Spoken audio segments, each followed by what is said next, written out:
Yo, what's up, guys? Today I'm going to be doing a review of Jujutsu Kaisen Season 1, and I'm also going to be doing a recap for this series.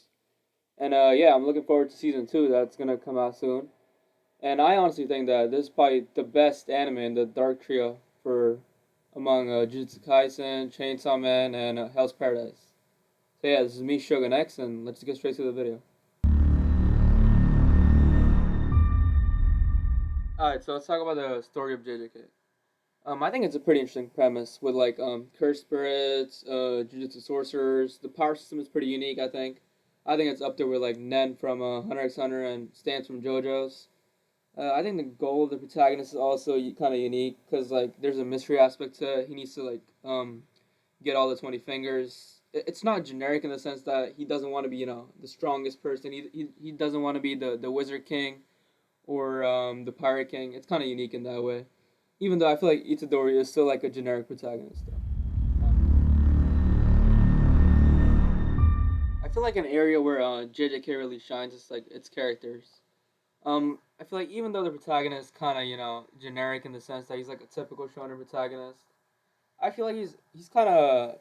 I mean, it's better than like a crybaby protagonist like the guy from ReZero.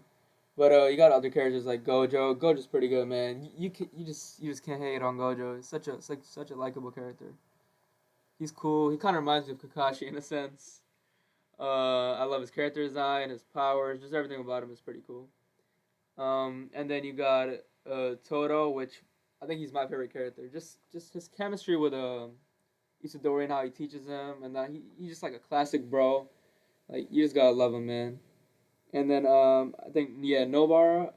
At first I thought she was gonna be like a Sakura ripoff, but honestly she is way better than Sakura, man. She could actually like hold her own in combat. She's actually useful, unlike Sakura. And then you got that Sasuke ripoff. I honestly don't care about him that much. But yeah, Makima's pretty cool. Also, the villains are pretty cool. You got Hanami. His fight was pretty cool with Itadori and Toto. You got Jogo. I mean, he doesn't really do much. He's honestly not even that good of a villain, to be honest. Sukuna, just the king of the curses. The mystery around him is pretty interesting still, and yeah, I'm looking forward to seeing more of him in season 2. So one of the villains I want to talk about is Mahito. I feel like he's a pretty unique villain in the sense that he's not your typical, just like a typical bad guy. He has a pretty horrifying and scary presence on the screen. Like whenever he's on screen, like even though he's like the embodiment and personification of human hatred, he acts like a little kid, like he's all cheerful and all that, and that I feel like that contrast, it's pretty interesting. At first I thought it was just like the characters that made this anime so like fun to watch for me, but like man, the action scenes are so amazing.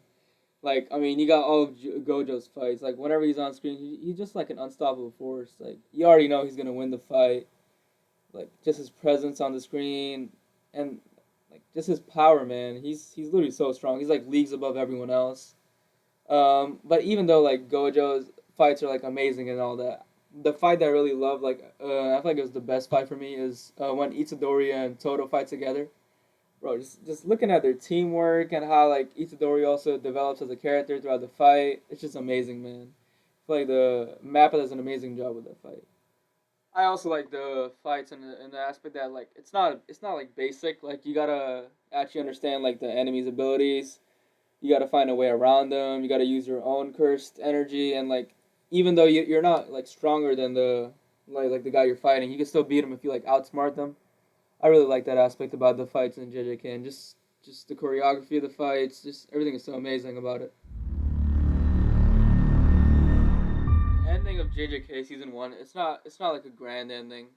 In the end, you see like an epic fight between Itadori, Yuji, Nobara, and the two of the three cursed womb brothers, Iso and Kechizu. Throughout the fight, you can see how Itadori has developed as a character and like his power level, man. Like he's way stronger than he was at the start of the season.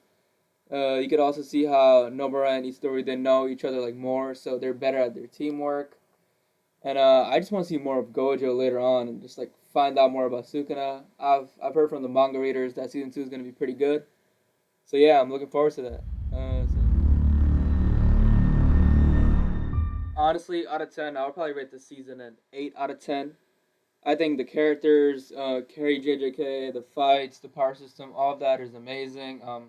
But I feel like one aspect it really lacks in is like themes. I mean, I see the themes about like rebirth, redeath, and I know there's another theme about like the generational divide and manipulation from the higher ups in the JJK society and how like things aren't that fair. But I feel like they gotta implement them like in a better and more efficient way. But other than that, though, I feel like it's a pretty it's a fun watch. It's not like a deep anime. Like there's not much like depth to it. Just a fun, sit back and relax type of watch. So also, yeah, like and subscribe for more JJK videos. I'm gonna be doing like character tier list for JJK. I'm gonna be doing like episode reviews for season 2 and like a seasonal review of JJK also. Yeah, just subscribe for that.